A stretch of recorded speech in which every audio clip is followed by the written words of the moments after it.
What is your expertise and those kind of that nugget that you always want to build around? I think that's something that you can kind of consistently know that you can turn back to. There's a term, right? Trust is consistency over time. So when people know what Jason is, they know what I'm going to get from Jason. They make sure that they get the latest thing. They're following your newsletter. They're opening your newsletter. It's that idea of when they know what they're going to get from you, there's that trust and there's the consistency of them turning to you for that expertise over time.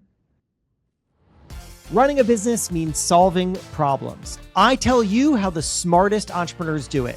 Hi, I'm Jason Feifer, editor-in-chief of Ent Magazine, and this is Problem Solvers. If you want to build a business or build your career, here is a problem. You are finite. You only have so many hours in the day. There are only so many people you can talk with. There are only so many places you can be. But you know what is not finite? Content. Your content. Your content can be everywhere, all the time, reaching people when you sleep.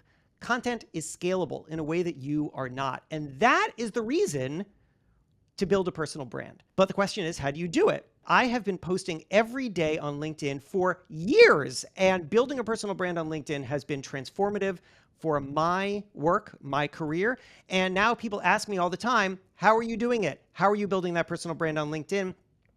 I have thoughts, but also I have a secret weapon, which is that I get to talk to people at LinkedIn and they tell me what's working and how LinkedIn is prioritizing different kinds of content. And that has helped me so much. And I am excited to share that with you today because I am not just doing this alone. I am in conversation with Laura Lorenzetti, the executive editor at LinkedIn. We are talking today about how to build your personal brand on LinkedIn and why it matters. Laura, thank you so much for doing this with me.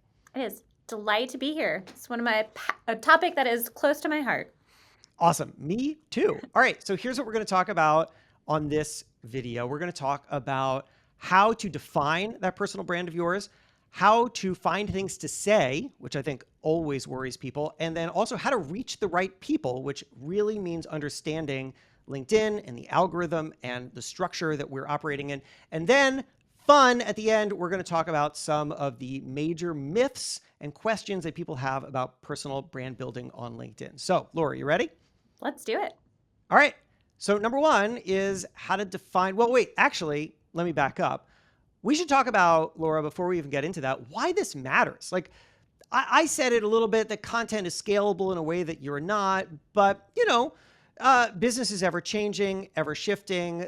Why does this matter? Yeah, I think for a long time, if you built a business, you cared about the business brand, right? You were like, oh, I need marketing, I need PR. And everybody who started a business did that, right? But we're in a new era where people want to hear from people and that the faces behind the business are the business. And that's what people are looking towards. That's what they care about. They want to hear from, right? There is this new trend towards authenticity where people want to know the truth. They want to know what's behind it. And what we see is that at every level, whether you're Sundar Pichai of the CEO of Google all the way down to an entrepreneur starting their business, is that when they log on, when they start their profile, the amount of engagement they get per post still outweighs what people engage with from companies because of that authenticity, because of the person that is behind that business. And I think this is super important for anybody right now, is that whether you're building a business or just building your career, you are your brand and you need to be able to bring that to the forefront so that other people trust you and that they're following you for your expertise. I love that you said that word trust. Here's what I have found to be the most important formula for building a personal brand. It is this: content builds trust, trust builds relationships, and then relationships convert. That's the reason to do this, right? 100%. I love that you start with trust because this is where it all is. People want to get your authenticity. They want to get who you are. They want to hear the truth from you. But that comes from your own voice. It comes from who you are. And the more people see you, the more they engage with you, the more they understand what you care about and can connect with you. And that gets your message across. And just like you said, that stays out there, that circulates for a long time. We often hear from creators that a post that they did 3 months ago all of a sudden just got new engagement, because the reality is when people trust you and they trust your expertise, they'll seek that out again and start to share that and use that and reference it. And knowledge, when you share it, stays consistently there on the platform, and it's a great resource. Also, when you are sharing that kind of stuff and you're sharing it repetitively, it creates signal out of noise. I think people are afraid to be repetitive on LinkedIn, to be sharing the same kinds of ideas, to be returning to the same messages. But I say, don't be afraid of being repetitive, because the thing is, people aren't focused on your content the way that you're focused on your content. People are seeing lots of stuff in a feed every day. A bunch of it is going to be noise to them. And if you have a meaningful idea and you're able to consistently share versions of it, what you're really doing is you're training people to recognize that you are a valuable voice. You're creating signal in the noise. I love the idea of consistency here. And I think most managers know, if you've taken a management training, they'll say you need to repeat the idea back to your employee 3 times before they pay attention, right? Like, the idea being that the first time you hear an idea, you kind of check it off, but you forget it again. The second time you start to pay attention, the third time you start to click in and remember it. I think this idea of having consistency in what you talk about is a good thing, and people shouldn't be afraid of that, because a lot of times it takes a couple times to stick with people, and the more that you are associated with an idea and expertise, the better. You can go deeper into that, and I wouldn't be afraid of repeating, because people don't see every single post. You might be on vacation, you might come back the next week, but people still get value out of that, and they get value out of another way of phrasing it, or a new context, or a new example that adds on to that expertise. Yeah, that's actually something I do all the time. In fact, as we're taping today, I did it today, which is that I will regularly go back through my top performing posts and find something that did really well 9 months ago and then just rework it slightly. I'll read it and I'll say, oh, that actually sparks a slightly different idea, but I'm posting 90% the same material, but it was 9 months ago. It gets great engagement. Never does somebody say, hey, wait a second, you posted that 9 months ago. Yeah. Instead, people love it. 100%. There's knowledge and examples and learnings that are evergreen, but when they're rephrased, when they're refreshed, when they're new in your feed, people can engage with that again. They can have a new conversation and make new connections, and bring that to the forefront of the now, because there's learnings that are just really become more resonant over time even. Mm. Okay, so Laura, let's start getting tactical now. I had promised we're going to talk about where to start on defining your personal brand, and then how to find the right things to say, and then how to actually reach the right people. So let's start at the beginning of that, which is figuring out where to start for someone who is totally new to this, who understands. They've heard us, they've heard other people say this is really important. They say, okay, I get it, but where do I actually start to do this? Where do they start? Yes. So one is, I would start with your profile. Make sure it's up to date. Make sure there's a little bit of summary, but also really pay attention to the headline you put for yourself. Because if you pay attention to LinkedIn, that headline is what follows your content. And a lot of people, if people don't know you right now, they'll look at your name, then they'll look at your headline, and they'll match that to what you're saying. They're kind of within that context trying to understand your credibility and your expertise. So the more you are thoughtful about how that headline reflects that credibility and expertise of what you want to speak to, the better. It's going to give that context in real time. Secondly, Yeah. Oh, before you go, let's just kind of give an yeah, example of what you're talking about. So I'll see a lot of people, instead of just sharing CEO of blank company or whatever, they'll say, I help people do whatever. They're almost benefit statements to yeah. explain their value. Yeah, exactly. And there's a few ways you can do it, right? Like, if you're CEO of Google, done. Just put that as your headline. Yeah, You're good to easy. go. If you're somebody who, you're an AI consultant or a management consultant, being more descriptive about that value and your expertise is helpful, because people may not immediately know you, but when they describe that benefit statement of what you're doing, the value you add, and where that expertise is coming from, the more they can say, okay, great, I have the context. Now now I want to connect into the content, because I believe this person, I trust this person. Right. So take that seriously, craft it, be very thoughtful about that headline that's going to follow you around. Create 3 pillars. And one pillar is what you do. You're probably an expert in. I think, Jason, you're a journalist, you're in media, you're an expert in that. But second is what the subject matter that you're an expertise in, right? Entrepreneurship, media, trends in media, trends in entrepreneurship. But there's also a third piece that everybody has, which is the softer side of things. whether it's you're a manager or you're a parent, and how do you do the work life balance. I think this idea of from what you do, what you're an expert in, to how you do the work, all three of these things matter, and all of your content should be a mix of these pieces because they are both your expertise, your hard knowledge, but also who you are, and it helps people feel connected to you over time. I think balancing that is really important as you grow your content calendar, if you will. Yeah, I agree. Here's how I've come to think of what you just said there. When people build a personal brand, they often are emphasizing the wrong word. They think about personal, but it's not about being personal. It's actually about being a brand. If you think about what a brand is three things. A brand is simple, a brand is repeatable, and a brand is scalable. And if you were to try to be a human version of that, then what you're really thinking about is, who am I to my professional audience? That's being simple. And then repeatable is like, what do I have to say that I can say over and over again? And then scalable is, how do I reach the most correct people with my content? And if you start to think of it like that, then it shoves out all of this stuff that people often associate with personal brands. Nobody cares what you had for breakfast. Nobody cares about your vacation. What they care about is what you have to say that's super relevant to them. And so that focusing exercise of making yourself simple, repeatable, and scalable turns you into a brand that's just as resonant as Coca-Cola. People understand what Coca-Cola is. They need to understand what you are just as fast. Definitely. And I think this idea of making sure you bring your authenticity into that, right? Nobody wants to hear a marketing advertisement, but the more you bring your authentic voice into that, of like, okay, here's where my brand is, but here's what it means coming from me.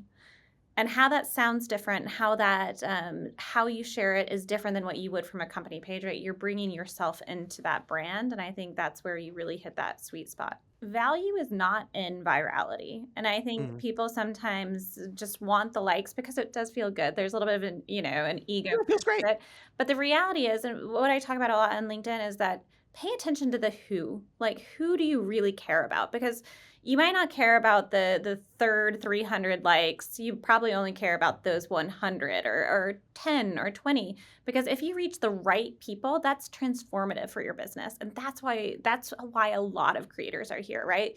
Because they want to make sure that they're getting the right business prospects. They're getting the right career opportunities. Well, I think that transitions us nicely into the next subject, which is how to find the right things to say. So let's say that, what you just said there, Laura, which is to look at who is consuming your content, who's looking at your profile. Are they in the right industries? Are they holding the right titles? That is controllable in a way, right? You can control who you're reaching. And the way that you're going to do that is by writing relevant content that's going to reach the people who you want to reach. So unpack for me what strategies people should be thinking about as they craft content that's actually going to hit their target. It's a great question. I think there's a few buckets to think about. I think is one is a lot of what we talked about earlier, which is kind of these repeatable things. So, like having the insights that you know are relevant to your company, your work, your career, that you can kind of reshape, share new examples around, expand on. So, what is that? What is your expertise and those kind of that nugget that you always want to build around? I think that's something that you can kind of consistently know that you can turn back to. I think secondly, there is always an area where of news and the ability to put news in context for people, the ability to add your layer within the news of what, hey, here's what it means. Here's how to stop and think about this. I think tariffs has been one of the biggest one that we've seen creators and business people say, like, here's how I'm thinking about it, here's how I'm weighing in. Because when you're helping other leaders put that news in context, you are helping them, right? You're helping other leaders to say, like, oh, that's really, I didn't think about that. Maybe I should consider that aspect of the tariff, or maybe I should consider doing this with my business as I try to adapt. That really puts that real time nature in there for people to turn to you. And then the third is the ability to also share behind the scenes. Let people into what it's like to do your work or build your business. And I think having that personal bit within the mix helps people to say, remind who you are, keep it in the professional space, but this idea of giving like a glimpse behind the scenes is really helpful for people. I think that distinction is really important. Who you are, but within the professional space. That reminds me of a concept that has been really transformative to me, which is this.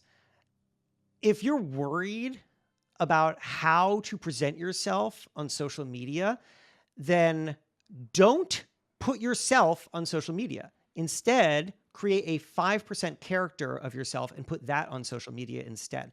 That is how I think everybody should frame themselves. When you put all of you out on social media, it is big and messy. You're a whole complex person and there's a lot to share and say, but there's 5% of you that's super relevant to your audience. 5% of you that is just extremely confident about the insights into what professionals who you want to reach need to know. And once you think, okay, what 5% of me and my knowledge is most relevant to that audience, then you can start to also think, well, okay, if I'm going to play a character that is hyper focused and relevant to my audience, then what does that character sound like? What does that character have to say? How does that character present? Is that character always enthusiastic? Is that character a real talker? Is that character long-winded? Is that character short and punchy and funny?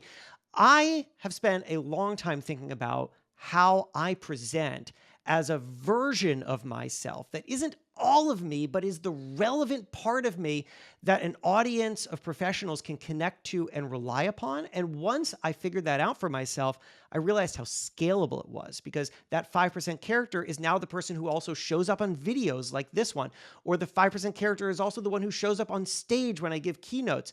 And once you define your 5% character, it also helps you make decisions. So, for example, my 5% character, I've decided, is always optimistic and useful. And that means that sometimes I see things that I might want to complain about on LinkedIn, or something that someone did wrong that I would like to call out. But I say, wait a second, that's not what the 5% character would do. The 5% character would instead find something that someone did that went right and explain why it was so smart. And that creates this consistency that also then builds the relationships, because people know that you're going to be steady and reliable. They always know what to expect from you. And I think that that ultimately helps create the bonds that turn into business. I love that. I think there's a term, right? Trust is consistency over time. So when people know what Jason is, they know what I'm going to get from Jason. I'm going to get a straight talking, enthusiastic, great advice. They Yeah. trust you and they continue to look for you in their feed, right? They make sure that they get the latest thing. They're following your newsletter. They're opening your newsletter. It's that idea of when they know what they're going to get from you, there's that trust and there's the consistency of them turning to you for that expertise over time. Yeah. Another thing that I do a lot, which I want to share with you and see what you think, is I think about what, when people are building their personal brands, they often ask, where do ideas come from? How do I find the things that I'm going to say? And I have found, for me, the most valuable source of ideas is real life in the moment. It is conversations that I'm having with people where maybe somebody asks me for advice, or maybe I'm just talking with another entrepreneur and we're spitballing ideas, and I will say something or they will say something, and both of us go, oh, that's a great idea. And I think too many people just let those ideas pass and they forget them. And I have trained myself to always write them down. So the second that something pops out of my mouth that's useful to someone else, or the second that someone says something to me that makes me think, I grab my phone, I open up my notes app, and I just jot it down really fast. And then tomorrow, when I sit down at the table in the morning and think, what am I going to post on LinkedIn today? I look back at those notes often and I say, that is great content. So capturing ideas in real life requires a habit of writing it down in the moment. But what you will end up with is a catalog of great ideas that can Mhm. produce content for months and years. It's a brilliant tip. Because at the end of the day, when you're sitting at your own desk, that's not when you have the ideas. You're wrapped up in things. You're finishing an email. It's in conversation usually that the best ideas start to percolate and for you. But the minute you walk away, other things start to take over. I love the idea of like in the moment, how do I take that note? How do I write it down, jot it enough to remember it?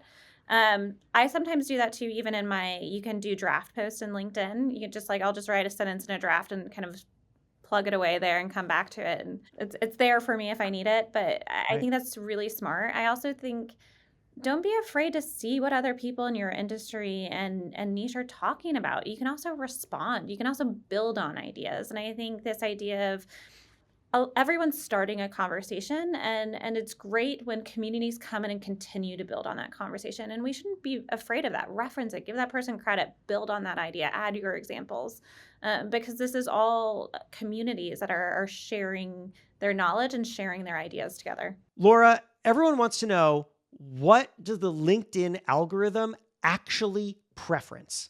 What content actually gets rewarded on LinkedIn? What is the answer to that? First and foremost, we at LinkedIn care about value. I care about every single person logging on and getting value out of LinkedIn every single day. And that starts in the feed. That starts with how we're giving you the right content. So we are looking for, how are people sharing knowledge? How are people sharing unique insights? And most importantly, how are they starting meaningful conversations with their community? So the post is just the beginning. It's the way that people come in and add their ideas on top. And so the idea being, share what you know, share insights, and start that conversation with your community. And that's what you're going to see a lot more, because we want to make sure that that knowledge that you have is reaching the entire community, because that's when real economic opportunity happens. What I have heard from other conversations with your team is, building off of what you Mhm. just said, is that the LinkedIn algorithm is trained to recognize unique knowledge and advice that is built off of your personal expertise. Mhm. And that to me was really clarifying, because on other platforms, what's rewarded is just the ability to grab an eyeball as fast as Mhm. possible. So videos with just a really good hook will then spread far and wide. But I know that LinkedIn doesn't actually want people to try to game for virality, Mhm. because that is the opposite of thoughtful conversation. So instead, you're really training the algorithms on recognizing, is somebody saying something that is distinctive and unique and drawn from their own personal professional experience and expertise. Mhm. And I have found the way in which to apply that is to take things that are take things that are grabby, frankly. So let's say an image of a really smart ad, and that's going to get people's attention. And maybe on another platform, the image of that ad by itself would be the thing that would propel a post. But that doesn't work on LinkedIn. Instead, I've got to pair it with really smart insight about why that ad works and what kind of marketing insight that ad is representative of. And it's that thing that drives the comments on my post, which then amplifies it to other people. Am I understanding that right? Absolutely. It's that insight. It's that like unique take of knowledge that's helping other people. That's giving them the context that they need to be better at what they're doing. That's what our algorithm really rewards. There's a few other things that starting the conversation does matter. And so the way you're engaging your community, the way you're asking them to add to this idea, that's also really going to help. And another thing you're going to see within our algorithm is content tends to last a little longer.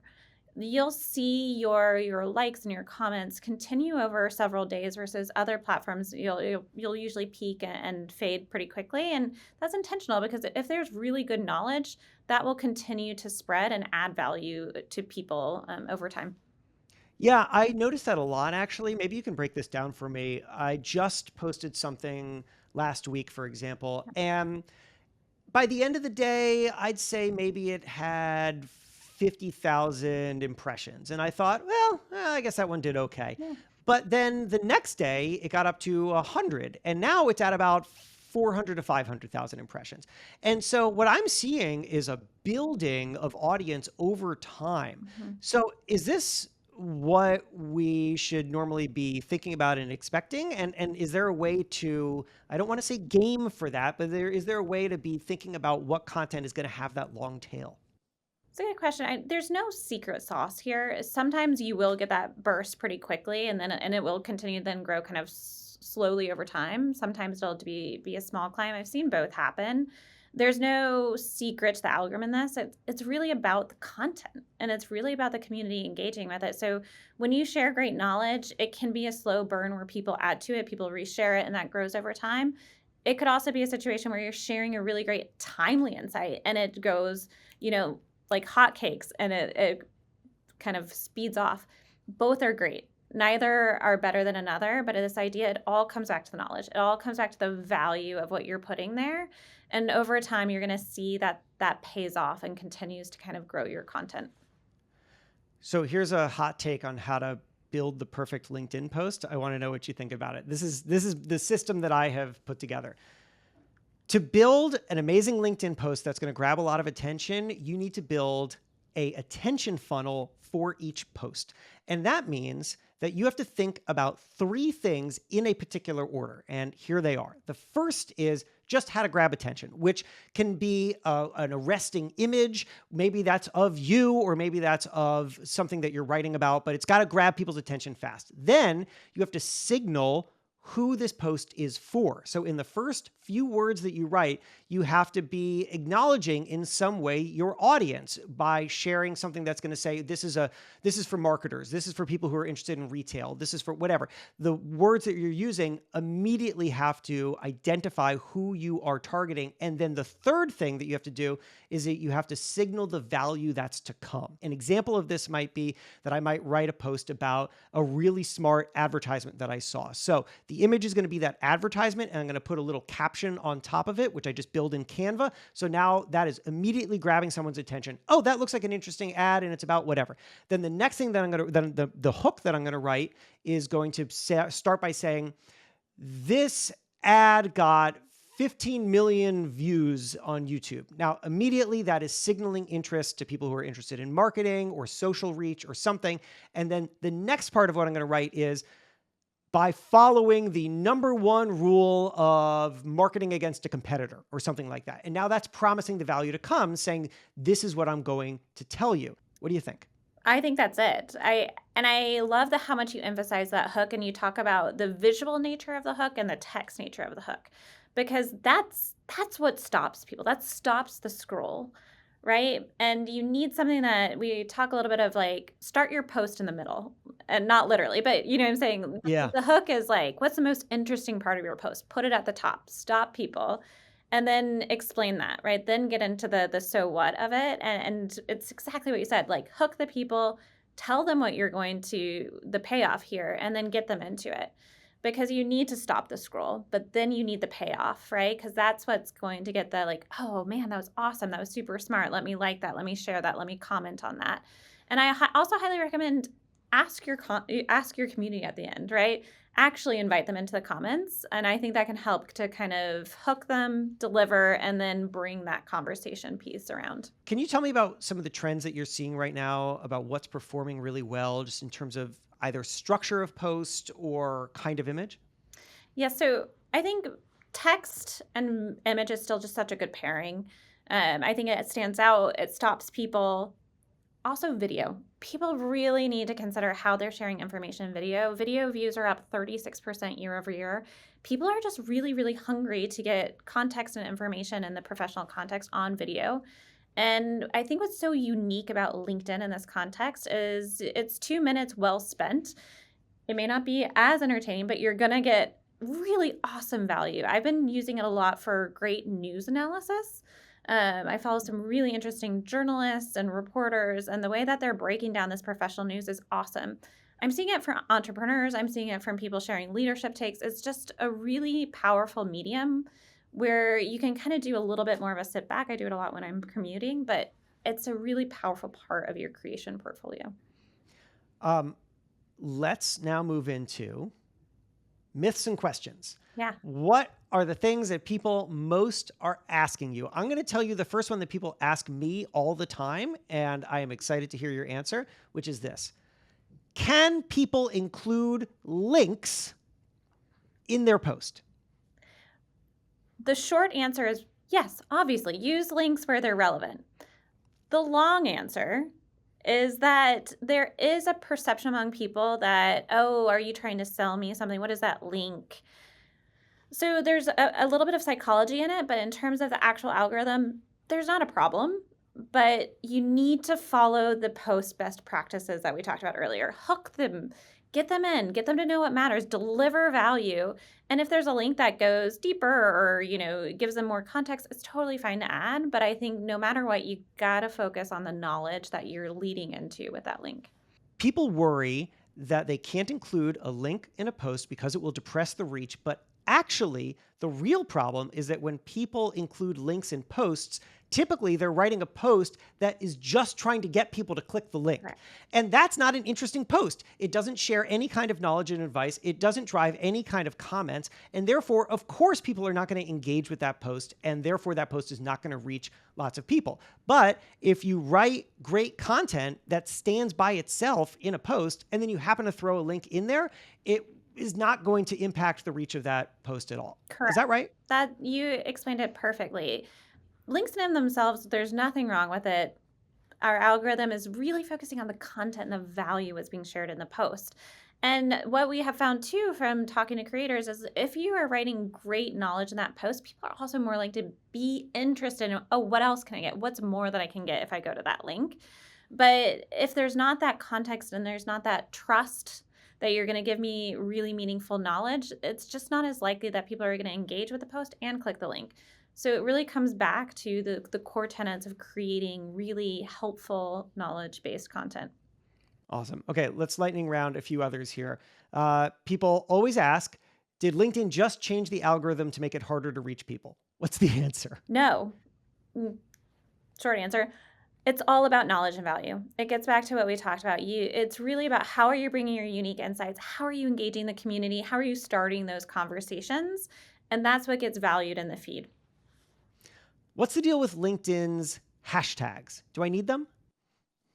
Hashtags are nice to have, they are not a need to have.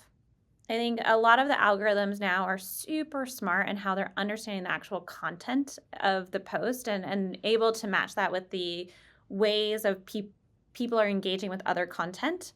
So hashtags can be helpful in terms of like a signal to members when they're looking for things, but don't muddy your posts, don't use too many, and it's okay if you don't use them. If I tag somebody in a post, does it matter if they engage or not? There is a myth that if I tag someone in a post and they don't engage in the post, then the post will actually depress reach because it is invalidated by the person that I tagged. Does that matter at all? I would say tag people when it's relevant. Tag people if you're talking about them, tag people if you feel like this is relevant to them. It does not affect your post if they engage or not, but ultimately you want to be respectful of how you're bringing people into the conversation, how you're referencing them. But it's a great thing to use. It's a great thing to do to make sure people are connecting with you, connecting across the site, and being tagged into what there is relevant for them. When I post, who actually sees my content? Is it going to reach all of my followers? Ultimately, it's about the value, right? And it's also the complexity of the feed. So everything each day is based on what's going on, where your followers are, and the complexity of what they need to see that day.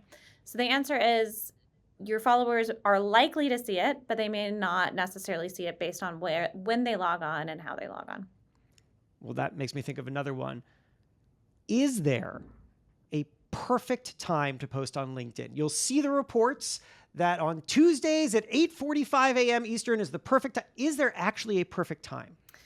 There's no one perfect time, but there are trends. And so I would say, generally speaking, Tuesday, Wednesday, Thursday mornings tend to do slightly better.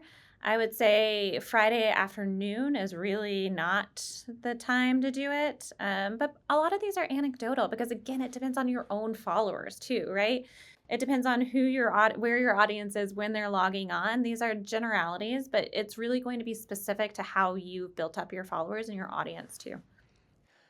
Can I build an audience by leaving comments?